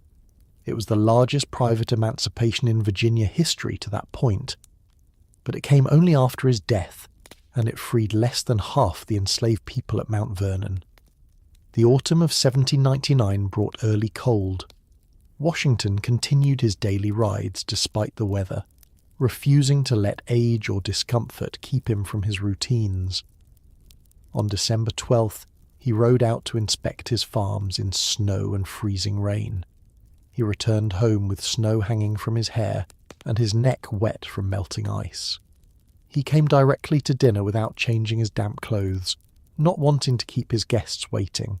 That night, he woke Martha sometime after midnight, complaining of a sore throat and difficulty breathing. By morning his condition had worsened. His throat was swelling and he could barely speak. Martha wanted to send for a doctor immediately, but Washington, always concerned for others, told her to wait until morning so the servants would not have to ride out in the cold darkness. The death of the father, Dr. James Craik, Washington's personal physician and friend since the French and Indian War, arrived at Mount Vernon on the morning of December 14, 1799. What he found alarmed him. Washington's throat was severely swollen. He could barely breathe, barely swallow, barely speak. The former president was suffocating. 2 other physicians were summoned, Dr. Gustavus Brown and Dr. Elisha Dick. They consulted, examined Washington, and prescribed the standard treatments of the era. They blistered his throat with hot irons to draw out inflammation. They gave him purgatives to clear his system, and most significantly, they bled him. Bloodletting was considered essential medical practice in 1799. The theory was that draining blood would reduce inflammation and restore the body's balance of humours. Over the course of the day, the physicians removed approximately 80 ounces of Washington's blood, nearly 40% of his total volume. Modern medical analysis suggests Washington was suffering from acute bacterial epiglottitis, an infection and swelling of the tissue around the trachea. The bloodletting, rather than helping, almost certainly hastened his death by inducing shock and preventing his body from fighting the infection. Washington understood he was dying. He had faced death too many times not to recognize its approach. Between treatments, he gave instructions to his secretary, Tobias Lear, about his papers and his affairs. He reviewed his will one last time. He asked Martha to bring him 2 versions of the document and, after examining them, indicated which one should be followed. His last request was simple and specific. "I find I'm going," he told Lear. "Have me decently buried, and do not let my body be put into the vault in less than 3 days after I am dead." The fear of being buried alive was common in an age when death was not always easy to confirm. He wanted to be certain. Lear nodded and promised. Washington asked, "Do you understand me?" Lear replied that he did. Washington's final words were, "'Tis well." At approximately 10:01 p.m. on December 14, 1799, George Washington stopped breathing. His physician felt for a pulse, found none, and looked at Martha. She stood by the bed, composed, silent. She had been married to George Washington for 40 years. She had shared his triumphs and his struggles, his years of war and his years of peace. Now she was a widow. Martha Washington asked only one question. "Is he gone?" When told yes, she said simply, "All is now over. I shall soon follow him. I have no more trials to pass through." Tobias Lear closed Washington's eyes. The servants were called to prepare the body. News was sent to Alexandria, to Mount Vernon's neighbours, and to the government in Philadelphia. The first President of the United States, the commander who had won independence, the man who had twice surrendered power rather than grasp it, was dead at 67 years old. The funeral. George Washington's body lay in state at Mount Vernon for 3 days, as he had requested, in a mahogany coffin in the large dining room. Visitors came to pay their respects. Neighbours, former soldiers, slaves who had served him for decades, strangers who travelled miles just to see the great man one final time. On December 18th, 1799, the funeral was held at Mount Vernon. It was a cold, grey day. The ceremony was Masonic, as Washington had been a Freemason for most of his adult life. The Reverend Thomas Davis of Alexandria delivered a brief service. There were no lengthy eulogies, no grand speeches. Washington had requested simplicity. The procession to the family vault was short, just a few hundred yards from the mansion. Military honours were rendered by militia units from Alexandria. A schooner on the Potomac fired minute guns. The Masons performed their ritual, and George Washington's body was placed in the old family vault on a hillside overlooking the river he had loved. Martha Washington did not attend. It was not customary for women to attend funerals in that era, and she watched from a window of the mansion as her husband was laid to rest. She would live another 2.5 years, dying on May 22, 1802. In accordance with Washington's will, the 123 slaves he owned were freed on January 1, 1801, a year after his death. Martha could not bear to wait until her own death, fearing that the slaves might murder her to hasten their freedom. News of Washington's death spread slowly across the nation. In an era before telegraph or railroad, it took days for word to reach the farther states. But when it did, the entire country went into mourning. Congress adjourned, businesses closed, churches held memorial services, people wore black armbands, mock funerals were staged in cities across America, elaborate ceremonies with empty coffins, military processions, and eulogies praising the fallen leader. The most famous eulogy was delivered by Henry Light Horse Harry Lee, Washington's former cavalry commander, who told Congress on December 26, 1799, "First in war, first in peace, and first in the hearts of his countrymen, He was second to none in humble and enduring scenes of private life, pious, just, humane, temperate, and sincere, uniform, dignified, and commanding. His example was as edifying to all around him as were the effects of that example lasting. The phrase, "first in war, first in peace, and first in the hearts of his countrymen," would become immortal, capturing in a single sentence what Washington had meant to his nation. The legacy. George Washington has been dead for more than 225 years. The world he knew is gone, swept away by revolutions industrial, technological, and social that he could never have imagined. Yet his presence remains everywhere in American life. The capital of the United States bears his name, a city that did not exist during his lifetime, but which was built where it is because of a political compromise he facilitated. The Washington Monument, completed in 1884, dominates the Capitol's skyline, a 555-foot marble obelisk that remains the tallest structure in the District of Columbia. One of the 50 states is named Washington, the only state named for a president.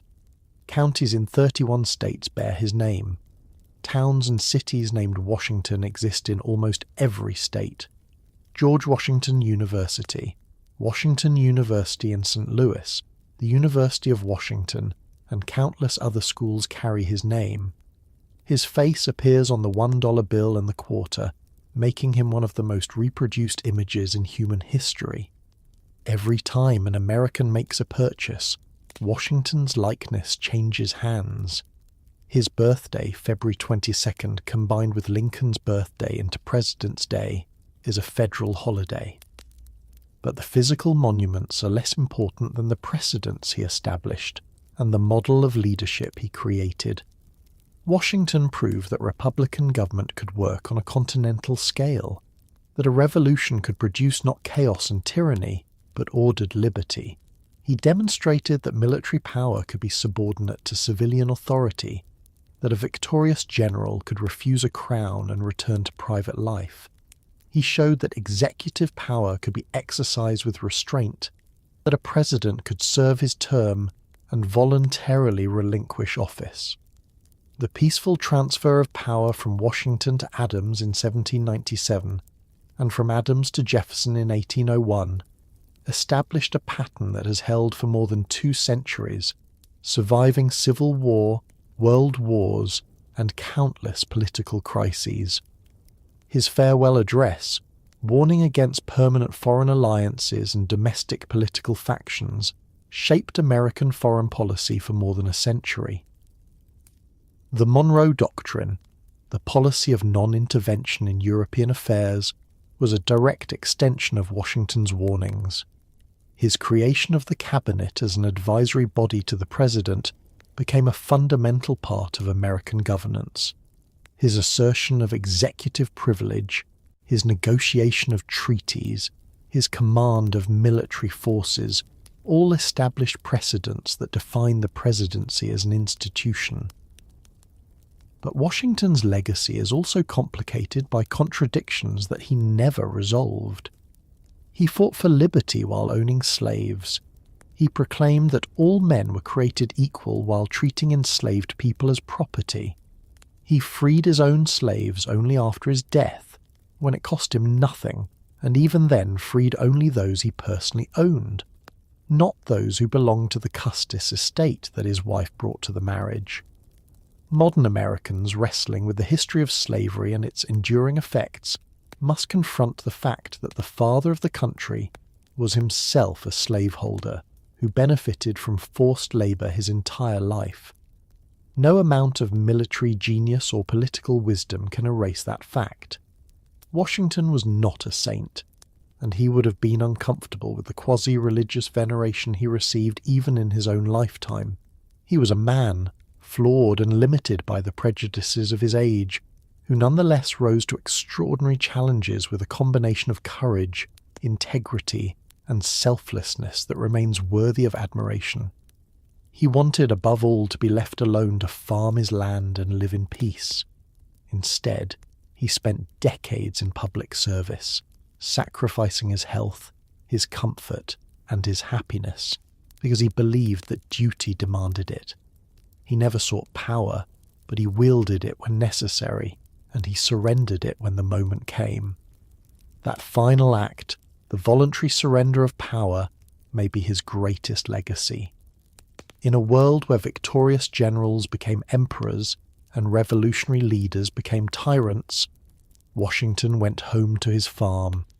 He showed that power was a burden to be endured, not a prize to be grasped. He demonstrated that the true measure of a leader was not in taking power, but in knowing when to give it up. The current Queen Elizabeth II is descended from George III, the king Washington fought against. The sitting President of the United States, whoever holds that office, exercises powers that exist because Washington established their constitutional limits. The peaceful transfer of power that happens every 4 or 8 years happens because Washington made it happen first. Every time a military officer salutes a civilian president, every time a general retires to private life, every time power changes hands without violence, George Washington's influence continues. The institutions he helped create, the precedents he established, the model of leadership he embodied, these are his true monuments. At Mount Vernon, in a brick tomb that replaced the old family vault in 1831, George and Martha Washington rest side by side. The plantation is now a museum, visited by hundreds of thousands of people each year who come to see where the father of the country lived and died. The view from the portico at Mount Vernon looks out over the Potomac River, the same view Washington saw every morning when he stepped outside. The river flows as it always has, constant and unchanging, while the nation he helped create has grown from 13 colonies clinging to the Atlantic seaboard into a continental power that extends across an entire hemisphere and influences the entire world. Washington could not have imagined what America would become, but the principles he fought for, imperfectly applied as they have been, equality before the law, government by consent of the governed, the protection of individual rights, these ideals have spread far beyond the borders of the United States. Simón Bolívar looked to Washington as a model when liberating South America. The French Revolution, for all its excesses, was partly inspired by the American example Washington embodied. Democratic movements across the world, from Europe to Asia to Africa, have drawn on the precedent that Washington helped establish, that people can govern themselves, that power belongs to the people, and that leaders serve at the people's pleasure, not by divine right. The man who never wanted to be famous became one of the most famous men in history. The man who wanted only to farm his land became the symbol of a new kind of nation. The man who doubted his own abilities proved indispensable to the creation of a country that has endured for more than 2 centuries. If this journey through George Washington's life has given you something to think about, please take a moment to like this video and subscribe to the channel. I'd love to know in the comments which moment in Washington's story resonates most with you, or what surprised you about the man behind the myth. Until our next journey into the past, I wish you a calm and peaceful night. George Washington lies at Mount Vernon, overlooking the river he loved. The nation he helped create endures, transformed beyond recognition from the fragile republic he left behind, yet still shaped by the precedents he established and the model of leadership he created. He was not perfect, he was not a saint, but he was, in the moment when his country needed him most, exactly what was required. A man who valued duty over ambition, who surrendered power rather than grasped it, and who understood that the cause was greater than any individual. The greatest man of his age, some called him. Perhaps. But more importantly, he was a man who knew when to go home. Good night.